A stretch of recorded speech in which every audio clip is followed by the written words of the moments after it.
I've just arrived in Ladakh in northern India, and I'm about to start an expedition that I've dreamt about doing since I was a little boy.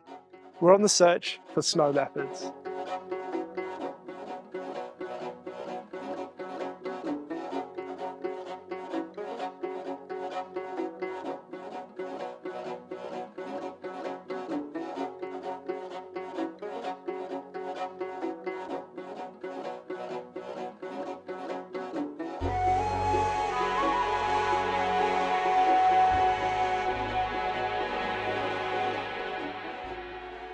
Join me on this amazing expedition as I show you not only where to go, when to go, how to get here, what clothes to bring, and also what camera gear is necessary to photograph snow leopards. So getting to the Himalayas is actually easier than you might think. I'm currently in Heathrow Airport, and I'm going to show you how easy it is to get to India and then also onwards to the Himalayas. Internationally, the best way to access the Indian section of the Himalayas is first flying into New Delhi Airport. Most major European airports do have a direct flight with Air India. If you're flying from the United States, they also have a direct flight from New York. So I've just finished my 8-hour flight from Heathrow to New Delhi. I'm going to stay in New Delhi overnight, and then tomorrow morning we're going to head towards the Himalayas. Really exciting. From Delhi, we fly across the Great Himalayan Range on a direct flight to Leh. Leh is the capital city of Ladakh, and this is where we spend the first few days getting acclimatized to the altitude.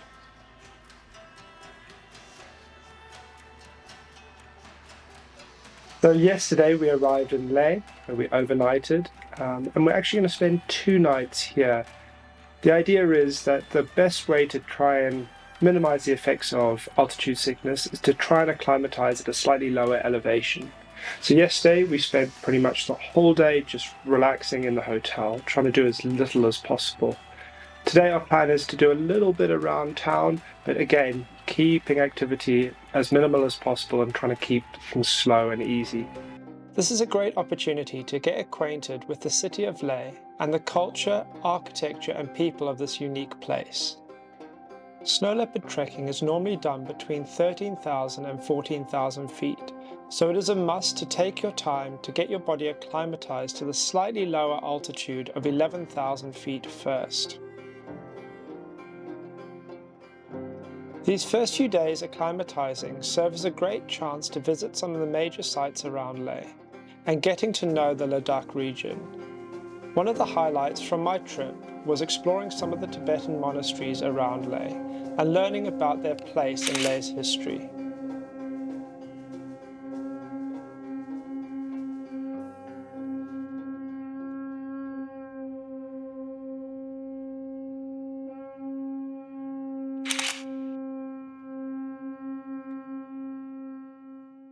Is that as far as this conch sound reach, there will be a good crop.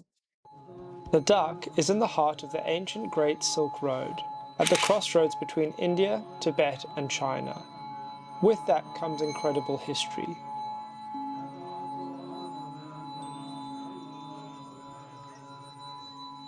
Ladakh is not only renowned for its remote mountain beauty, but also its unique culture. It is often referred to as Little Tibet, as it has a strong Tibetan influence.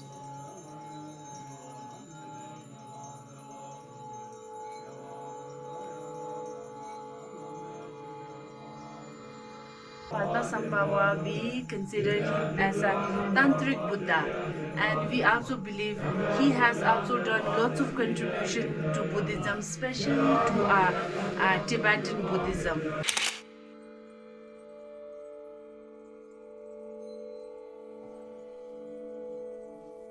By visiting Buddhist monasteries such as Tikse Monastery, you are able to capture some beautiful and truly unique photographs.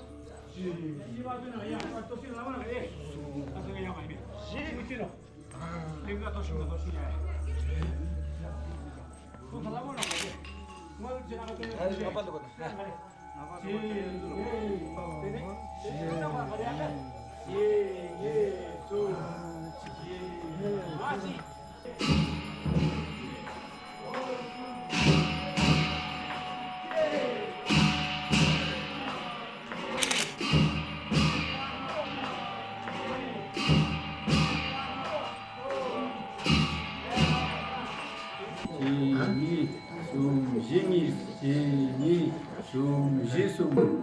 Dun, Jala, Boo, Boo, Tula, Dun, Jala, Boo, Boo, Hat. After a few days in Leh acclimatising, it is time to head into the mountains and into the Hemis National Park to start our snow leopard trek. Ladakh and the Hemis National Park is a high-altitude desert due to the Himalayan mountain range blocking the monsoon clouds from reaching this area. Natural vegetation mainly occurs along the valleys and watercourses, and the main source of water is the winter snowfall on the mountains.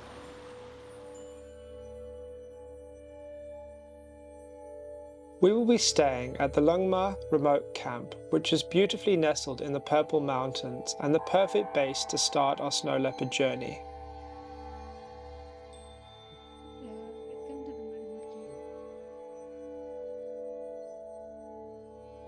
The camp is a uniquely styled property with both tented and stone building accommodation. The tents in which I stayed offer a traditional take on the remote bush camp. They provide a warm and cozy bedroom in the main tent and a separate shower and toilet block. The accommodation, as well as the showers and toilets, are centrally heated, which is a blessing on the cold winter days. This location is the perfect place to soak in the beauty of the Ladakh region and begin our search for snow leopards. The Ladakh region is a spectacular snow leopard habitat. Surrounded by some of the world's greatest mountain ranges, it is arguably the best place on Earth to see snow leopards. The camp employs and works with several spotters whose job it is to scout out for snow leopards, and they leave camp at dawn to start the search. Like leopards in Africa, snow leopards are more active at dawn and dusk. The spotters set up their scopes at various vantage points spread across different valleys. They then scan the ridge lines and slopes for wildlife, reporting any sightings back to camp.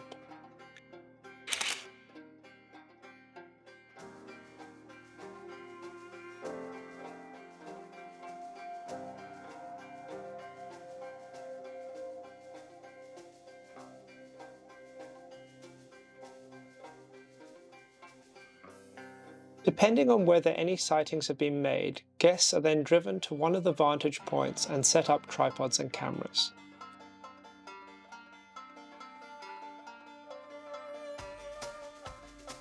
Spotters work through the day, carefully scanning for wildlife and looking for signs. The spotters are all from the local area, some ex-poachers and some herders from the very valleys we search from. This means they are experts at spotting even the smallest of signs.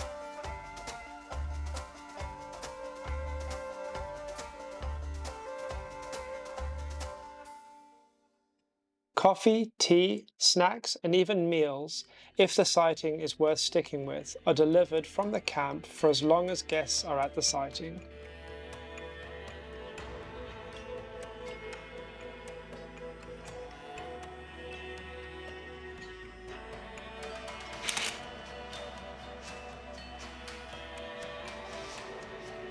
Based on the day's plans, guests accompany the spotters and trackers to various parts of the valley as they search for snow leopards. Most of the time, this involves patience, as you scour the mountains, and other times it may involve hikes up the valleys to reach areas that roads cannot access.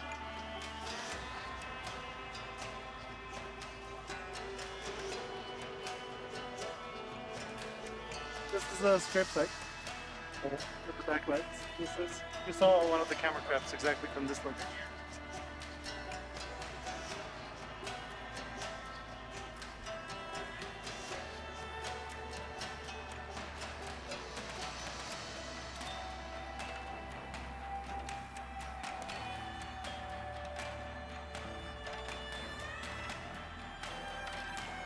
The snow leopard season runs from November to April. While the snow leopards are there all year round, in summer the warm weather not only means the cats are less active during the day, but the heat haze makes photographing them nearly impossible.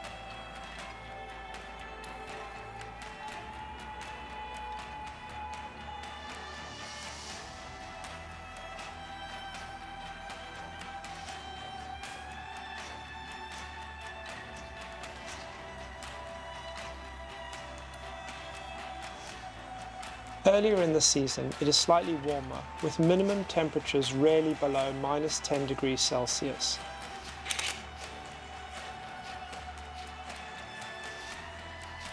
While towards January and February, the more snow means the temperatures do drop. Each month has its own pros and cons.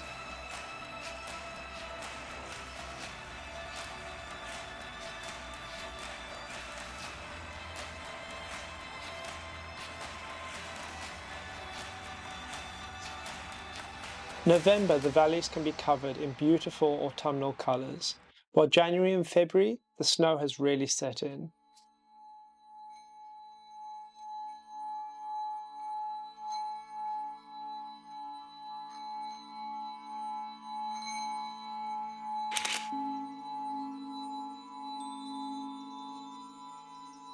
It is important to note that when doing a snow leopard trek, the emphasis is definitely on trying to spot them.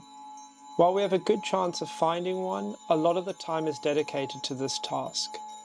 It is not without good reason that they get the nickname of the ghost.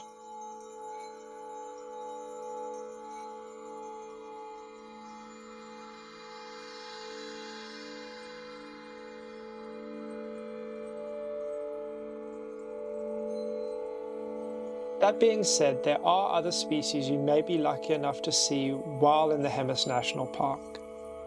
Blue sheep are relatively commonly sighted, dotted across the hills.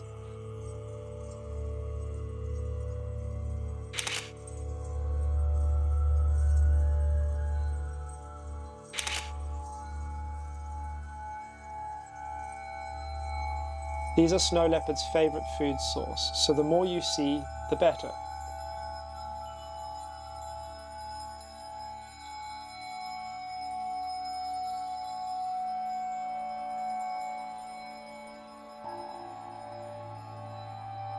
Along with Zoe, a male hybrid of a yak and a cow, these are the two most common mammals in the area.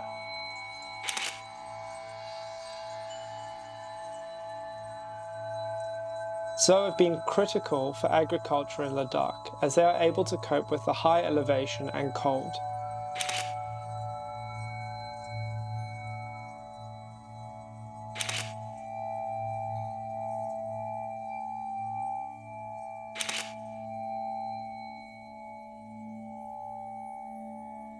If you are lucky, you may even see red foxes, or even a rarer sighting than snow leopards, a Tibetan wolf.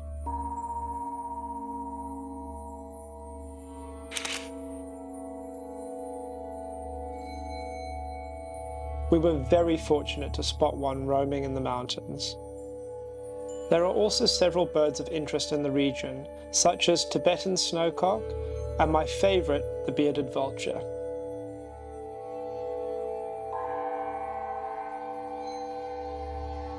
Besides wildlife, there is also opportunities to photograph not only the landscape, but also the people who live within it. Ladakhis are incredibly warm and welcoming, and are always willing to share their rich culture and hospitality.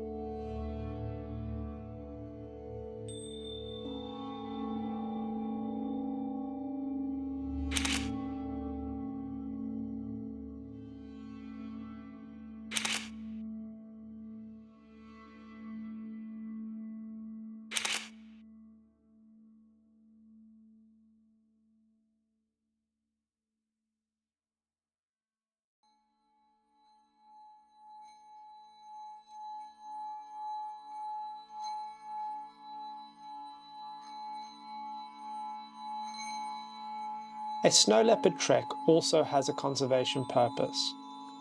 Visiting the area allows remote communities to diversify their income, expanding it beyond livestock herding.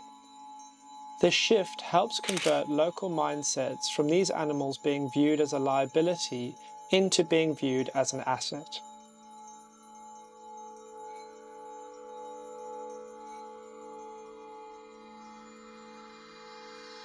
When you travel to see a snow leopard, you directly contribute to making snow leopards worth more alive than they are dead.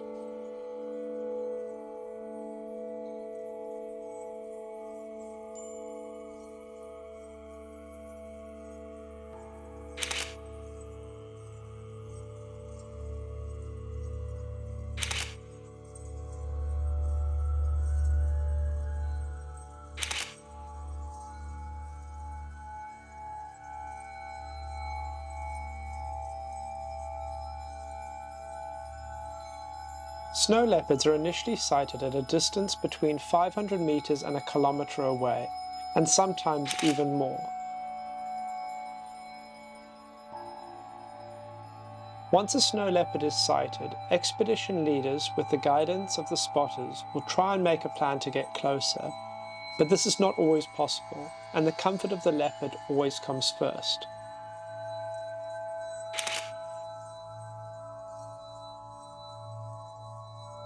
For this reason, a long prime lens is necessary.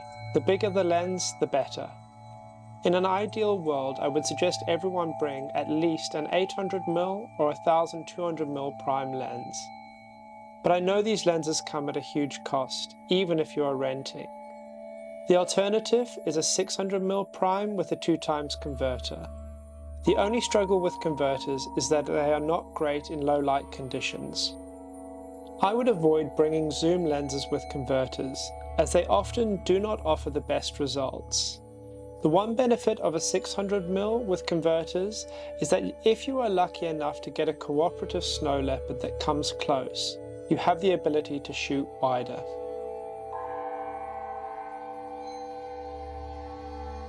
Besides your long lens, there are a few other lenses I would recommend. I would bring a medium lens such as a 70-200 or 100-400 to help capture people, close wildlife, and even the landscape. I use this lens a lot when visiting monasteries. I would also recommend either a smaller prime lens such as a 50mm or a small zoom such as a 24-70 or 24-105. These lenses will be great for organized portrait shoots as well as the amazing landscapes and terrains you travel through. I find that super wide lenses aren't necessary for landscapes here, as the landscape can be captured better between 50 and 100mm, as it is too vast otherwise. There are a few more pieces of gear that I think are very important. A strong and steady tripod with a Wimbley-style head. As your subjects are often far away, it is impossible to handhold.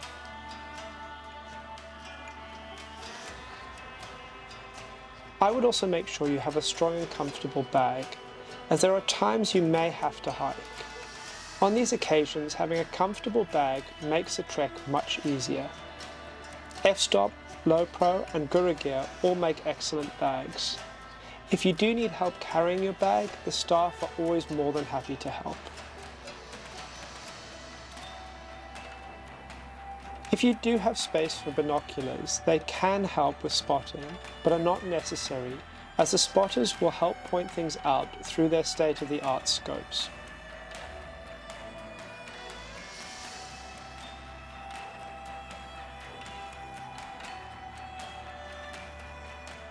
Trekking and ultimately finding snow leopards has honestly been one of the most incredible wildlife experiences I've ever had. We really can't wait to show you this destination, but as it starts to cool down even more, it's time for me to get back to warm Botswana. We really hope you enjoyed the video, and until next time, thank you for watching.